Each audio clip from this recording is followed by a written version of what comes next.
么民党委员谈这次大罢免没有成功啊，失败的原因是因为投票门槛很高，25%太高了，而且中国认知作战啊，那而且呢还有普发万元，对非都会区的影响蛮大的啊，因为1万块很重要啊。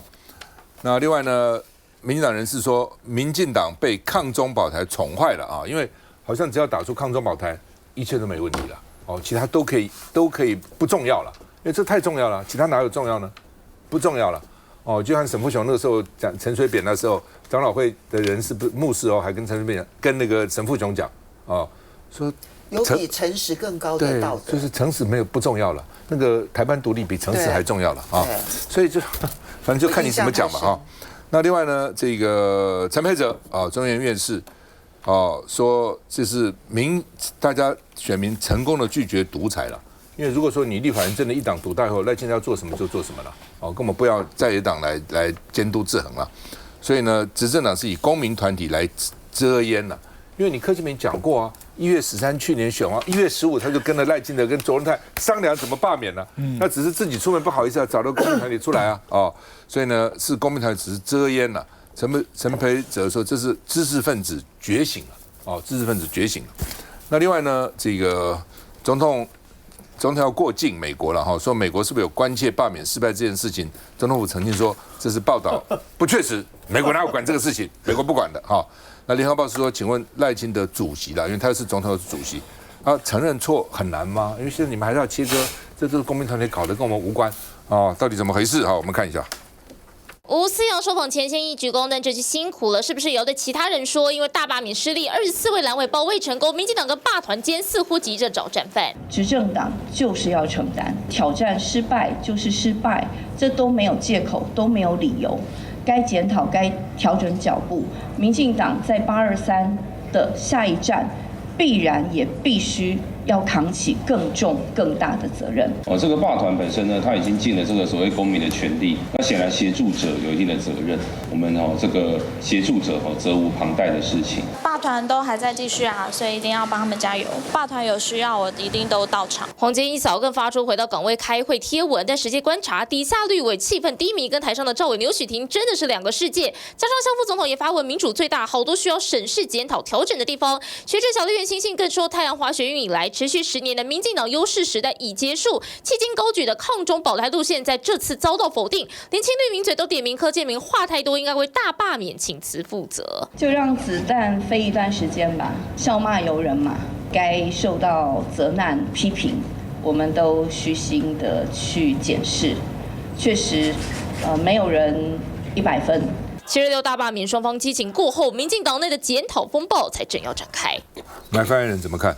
刚刚教授还讲到说这个是太阳花时代的一个结束啦，不过我自己认为倒不是，这些公民团体大概都是在太阳花时代那个时候留下来的人，所以大概是集中在30岁到50岁这段期间，大概有经历过马英九总统那时候执政，那当时跟这个中国准备要签那个服贸协定的那个时候，对于国家主体意识比较有认同感的那时候的这一群公民又再度站出来了。那只是我们要去关心的是说，那除了这群公民以外，可能我们下一个阶段的世代，他有没有意识到现在确实台湾有面临中国的压力？那这个是值得去玩味的。那现阶段在这一次的这个罢免行动里面，当然是全数是失败，是告0的。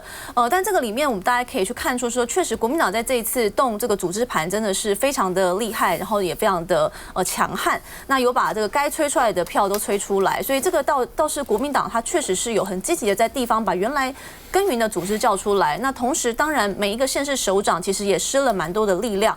那所以在这样子的一个比较不对等的状况之下，公民团体确实这个力量是会有所分散。不过这个其实是没有办法去看说到底是不是抗中保台的失败，因为这件事情最重要的是说，这个原来的选区等于投票行为跟当初在2024年的投票其实是吻合的。那代表说这一区在这个立委的选区里面，大部分的选民的投票行为其实跟之前是一模一样的，所以代表说多数在那个选区的民众还是喜欢现任的立法委员。那我觉得这个是肯定的。但你说这能不能去否定说对于国家整个路线的这样的一个调整，我个人认为是没有办法做直接的连结。那民众其实通常会分裂投票，比如说大选的时代为什么分裂投票？比如说总统投给绿营的，那地方选举投给这个蓝营的，那后来这个不分区的选票投给白营的。其实台湾人的选举确实是有一个这样的一个状况，就他一个投票习惯，就他们认为说应该要分裂选举。那最主要是因为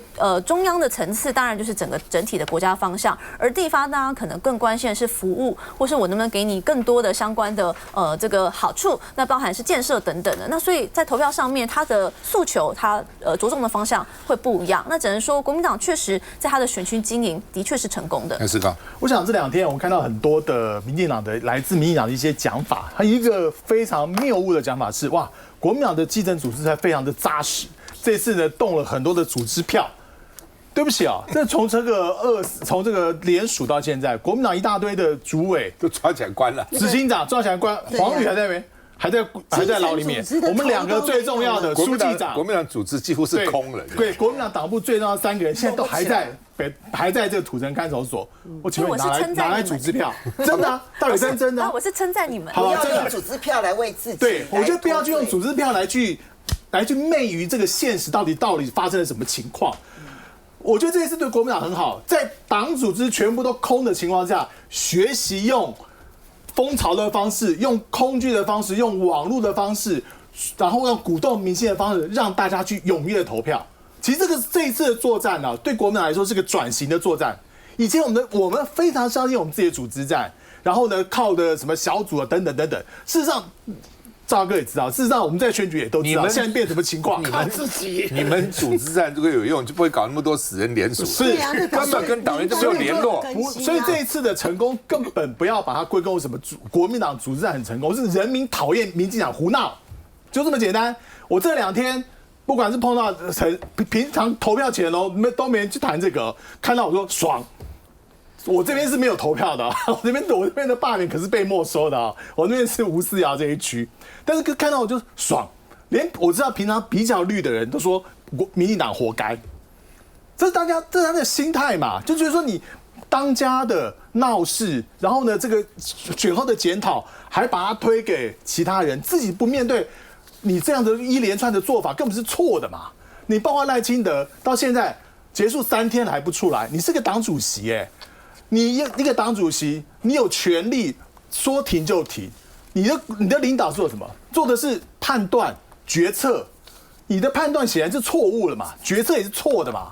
你作为一个全国最高最有权力的人，柯建铭就要你大罢免，你觉得如果是赖清德判断是错的话，我马上都可以停止，不要这样做，回归正常。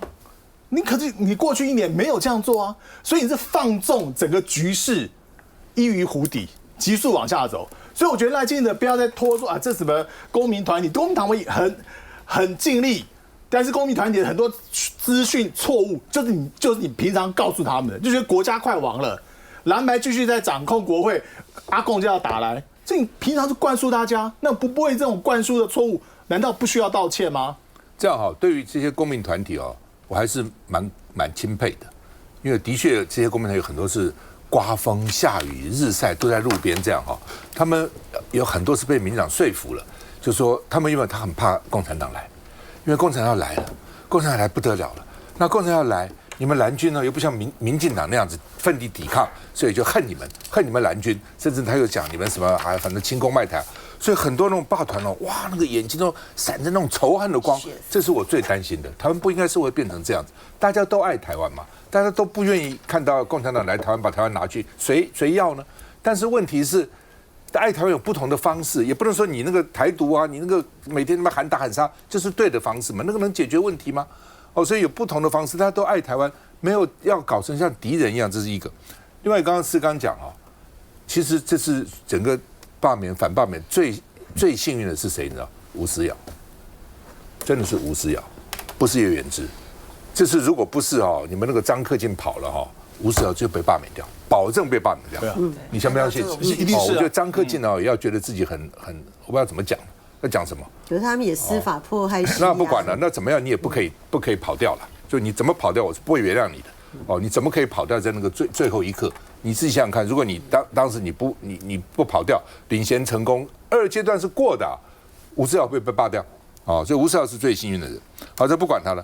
那民进党说跟我无关，都是公民团体。那李永昌为什么要辞职？秘书长为什么要辞？无关呢？那他为什么要负责？他负什么责？如果秘书长负责，党主席没责任了，你这个逻辑根本不通嘛。这是第二个。第三个不是说抗中保台完全失效，没有，它是有一定的效果了。但是呢，边际效应在递减，而且你不能说就靠一个抗中保台，你其他都不做是不行的嘛。你好吧，你喊你的抗中保台。你本身该施政、该好好做也是要做，选民选你是要你做事的。台湾这么多事情要做，你每天这边搞罢免，我跟你讲这次比如我跟赖世宝到那个木星市场了，什么好几个市场，跟其他人到市场，跟黄文辉到长市场，我就觉得说哇不一样连卖菜的菜农、猪农、鱼贩都会比这样而且都会讲说民进党没道理，没得力啊，紧尼的港把变没有道理。有没有道理这是非常重要的我们常常父母小时叫我们有理走遍天下，无理寸步难行。你有道理放到天下就可以理直气壮，你没有道理，你只能讲他抗中卖台，亲中卖台，他讲不出别的东西来所以这是不行的。所以我们以前打仗的时候也要事实要喊出很义正词严，为什么你根本喊不出一个东西来嘛？那另外一点呢，这点我要肯定一下国台办。因为他之前他的国台办有说什么好像什么民进党不该罢免什么，本人在本节目公开过他喊话，不要再讲了，你每次讲就是帮民进党。我那次骂我以后没有讲过，国台办不讲话了。对啊，起码可以不讲话。你看就好了，选好了。就是说不需要台湾的选举，不需要你共产党，不需要你来指点，不需要你来关切，都不需要你帮不了忙的，台湾人民自己会做决定的。到投票那一天，我有一个朋友还传一个简讯给我说，希望今天老共机不要来闹，来了就惨了，知道吗？你们的什么动作都是帮民进党的，都是害国民党的。不过这点我要肯定，我想国台办一定不高兴我这样讲，但是至少从那天以后，这个差不多两个礼拜，他们没有在讲任何话，没有在讲话。就昨天稍微讲一点评论但是中间都没讲话，还好，你讲话结果就可能不一定是这样的。休息一下再回来。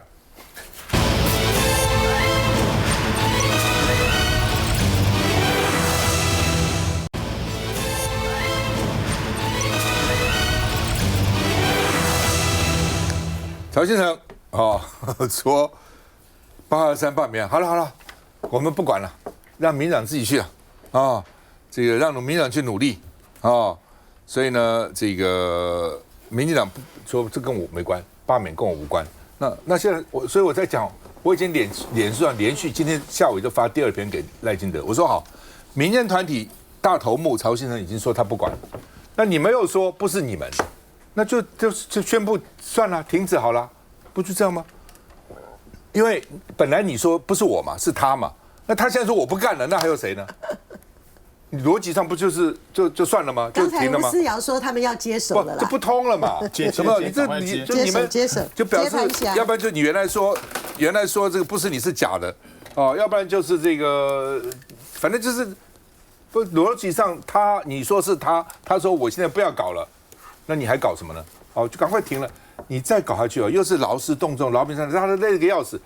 我为什么讲话也是我有点自私的？我也这么跑到南投，还跑到台中，不累死了，对不对？干嘛呢？弄了个半天，你干嘛？你很多，尤其那些候选人，被罢免人，真的很辛苦啊！你要被法院开会都受影响了，都要出来，你干嘛？搞了个半天，没有意思嘛，对不对？干嘛？好吧，民进党党团发生的时候，我们会扛更大责任。换句话，原来我们就有责任，我们现在更大责任，因为罢团不搞了。那徐巧芯就酸了徐巧芯跟曹信成现在是有仇了嘛，对不对他要告他说不会放松因为曹信成是罢免徐巧芯的领衔人你看那个罢免的时候，那个辩论的时候，郑天们就知道说曹信成被徐巧芯电到爆，所以你光做生意赚钱，也许你很会赚，你管你的员工也许很会，你到了政治场合你没有3两3你不要上梁山。徐巧芯就酸说，早就说过，背叛有1就有2这是第一次背叛民进党吗？不是啊，他早就背叛了，背叛过中华民国。对啊，他跑到新加坡申请，他当然有国籍是吧？申请国籍。对，他申请进入了新加坡国籍。比如说，我知道很多人在美国，我们很多同学留学生，他没办法，他在美国工作，他一定要绿卡，他一辈子不愿意不愿意当美国人，不愿意申请美国国籍，他只是有个居留。有人是这样，那每个人情况不一样了环境也不同了。但是曹先生就当新加坡国民放弃中华民国国籍去参加新加坡国籍。从某个角度，而且你没有什么道理，你干嘛呢？那你不等背叛中华民国吗？所以徐小一说，有背叛过一次，就会有背叛第二次，也不稀奇啦。那林右昌民长辞掉了，说呢罢免是不是要承担一些？所以我觉得是逻辑不通。那你承担什么责任呢？不是你都没责任吗？都是罢团的吗？对不对？那你有什么责任？表示当然是有责任嘛。率军去罢傅昆萁，没成啊。不只是傅昆萁啦，他是秘书长，他怎么没关系呢？那另外呢，这个新北议员说了说这个我看江一珍说呢假负责了，是他要选新北市长了，跑到这边选。之前我有看到说这是罢完成功，他要选新北市长，可是呢现在没成功啊。那柯建铭承认说大罢免是失败的。但是我们捍卫民主的决心不变。该辞职的是柯建铭。我觉得柯建铭那个党团之后应该辞，也是害民进党的啦。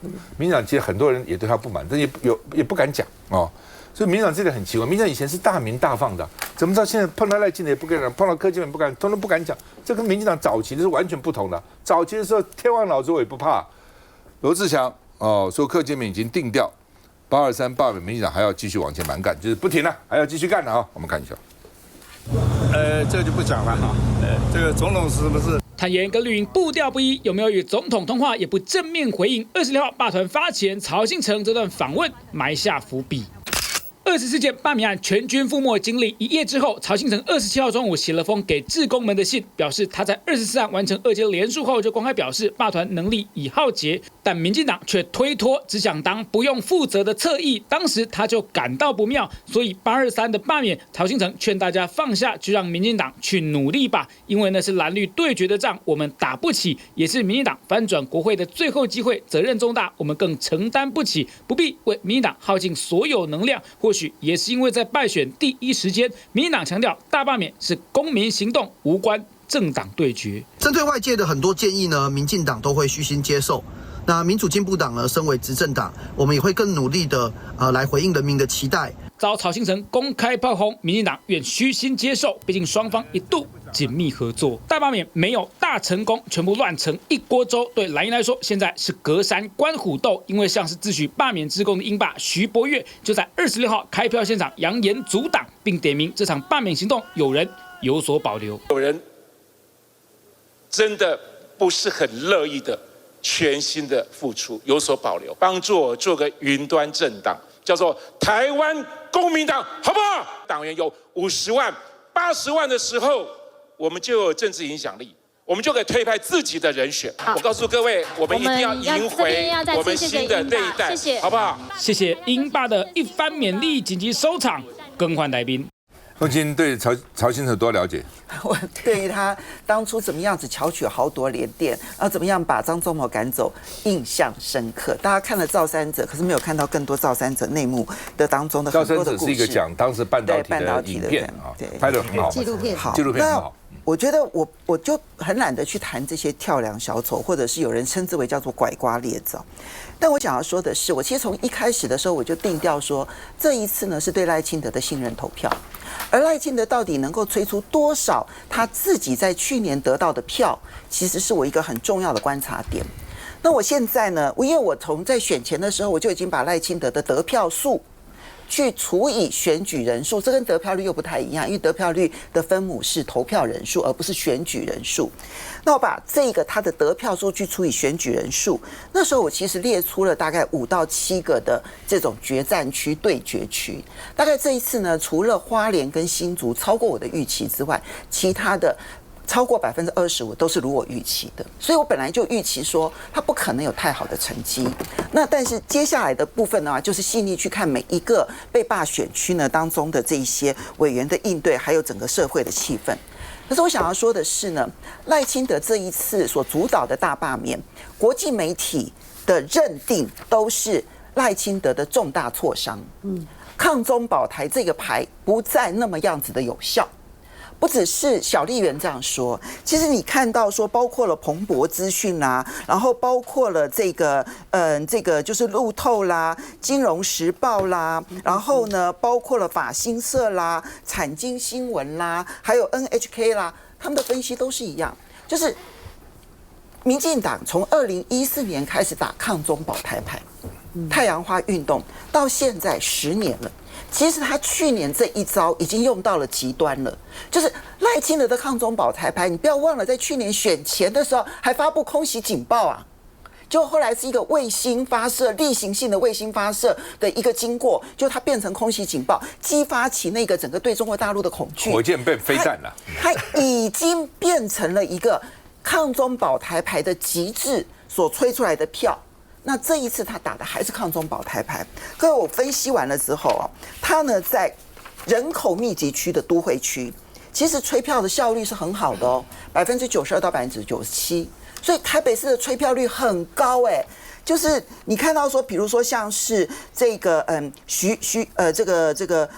第7选区吹出了徐小新吹出了96%的这一个赖清德的票，所以你说吹票率高不高？吹票率非常的高。他原来就用赖清德票去算。对，因为我一直是用赖清德的票来去估算这件事情。对，那么可是你会发现，越到了相对比较乡村的地区，它的吹票率就越低。新北市的吹票率就降低了，桃园的吹票率也没那么高。那么你知道吹票率最低的其实就是云林县，云林县呢是另外一个故事。我要告诉各位，林学忠，你以为救灾这件事情没有影响投票行为吗？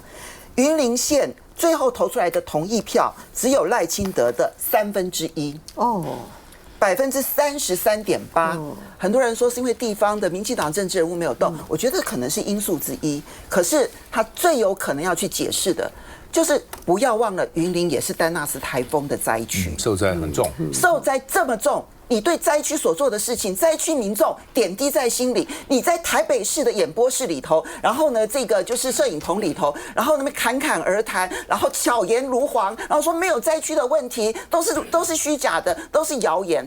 灾民用投票行为告诉你，我们非常愤怒。在过去啊，陈水扁呢，我还记得，我想很多人可能已经忘记了，他打的口号是勤政、清廉、爱台湾。爱乡土，爱乡土。好，请问一下，勤政在哪里？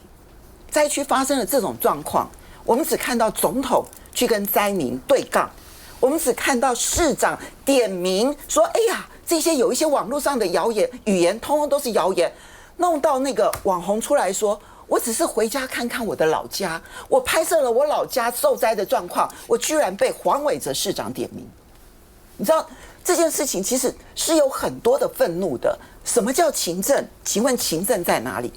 清廉，我们看到这一次有这么多被收买的人，然后还大言不惭说合法的要饭你不要吗？我们清廉在哪里？爱台湾、爱乡土，你靠着一个爱台湾这个牌，你到底能够达到什么样的程度？这一次2014年的太阳花，柯文哲是太阳花当中非常重要的人物，但是这一次柯文哲被整。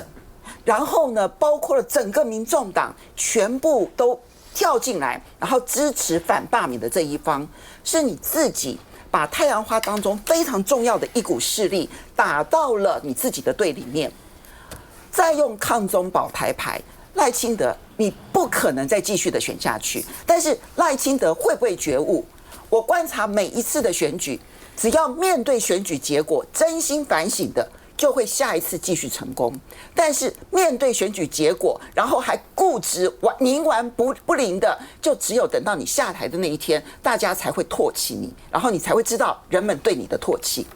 因为你刚刚讲到云林那个丁学忠哦，是浊水市以南唯一国民党的区域选出来的立委，是哦，本来他是危险的。我本来想他危险，他们要我去，我说好，我一定去。我到现在我吓一跳，对。满的人呐，是在下午啊，是假日满的人。然后我讲完之后，发觉外面还有人呐，就是满到这个地步。我就想说，哇，云林怎么这样呢？然后那天张立善在现场就讲，张立善就说哦，我们遇到这么大的灾害，我们希望是全品项，给我们农民都能够来补助嘛，不可以，赖清德不同意给他全品项。对，你那个已经非要你提证明，你已经奸成那样子了，还要全品项？那农民会没有心里没有感受吗？你刚刚提到说这个民众党，我到新竹帮高虹安来跟他站在一起站台，我就在想说，他是立委时候的事，而且他是继承以前民进党的人的这个事情，李俊乙的事情，立委就后来说11万就判7年多。新竹市民没有感想吗？我们自己选出来的市长被你们这样整，就是说公道自在人心啊！你不公道的事情、不公平的事情，选民自己心里面会有一把尺。那当然了，你说抗中保台有没有用？你也不能说它都没用。只是所以我没有说它没用，我说边际效益递减。慢慢效用没那么大，你光靠这个是不行的，你还是要有政绩嘛。你有政绩，再加上这个，也许加起来会有加成效用。你没有政绩，你只靠这个效果是不够的。需要再回来。